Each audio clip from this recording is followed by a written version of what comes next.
అలాగే గురువుగారు, సింహరాశి వారికి ఈ వారం ఇలా ఉందంటారు? సింహరాశి వారికి 3 గ్రహాలు యోగిస్తున్నాయమ్మా. లాభంలో గురుచంద్రుడు, పంచమంలో శుక్రుడు. అదృష్టయోగం సంపూర్ణంగా ఉన్నది. ఆశించిన ఫలితాలు త్వరగా సిద్ధిస్తాయి. లక్ష్య సాధనలో ముందుకు సాగుతారు. మీ ప్రయత్నాలు కార్యరూపాన్నిస్తాయి. సంతృప్తినిచ్చే ఫలితాలు సాధించడానికి గజకేసరి మహాయోగం సహకరిస్తుంది. ఏకాదశంలో గురుచంద్రుల కలయిక గజకేసరి యోగాన్ని ఇస్తోంది. ఇది మేలు చేస్తుంది. ధనయోగం శుభప్రదం, ఐశ్వర్యవంతులవుతారు.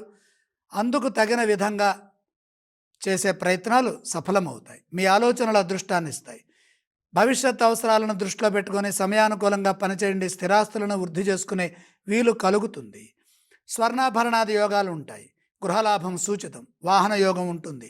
ప్రయాణాల్లో మేలు జరుగుతుంది. వృత్తి ఉద్యోగ వ్యాపారాల్లో ఏకాగ్రత పనిచేయాలి.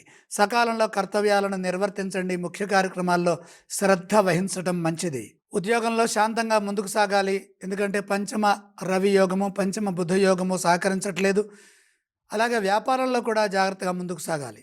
సౌమ్యంగా సంభాషించడం ద్వారా మిత్రబలం పెరుగుతుంది. లాభదాయకమైన భవిష్యత్తు, శుభప్రదమైనటువంటి ఫలితాలని ప్రసాదిస్తుంది. అలాగే ఈ రాశి వారు ఏ స్తోత్రం పఠిస్తే బాగుంటుంది? సింహరాశి వారు సుబ్రహ్మణ్యేశ్వర స్వామి వారిని స్మరించటం మంచిది. అలాగే ఏ ఆలయాన్ని సందర్శించాలంటారు?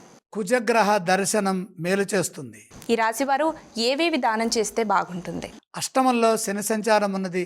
కొద్దిగా నువ్వులు నవగ్రహాల్లోని శనిగ్రహం దగ్గర ఉంచి నమస్కారం చేయండి.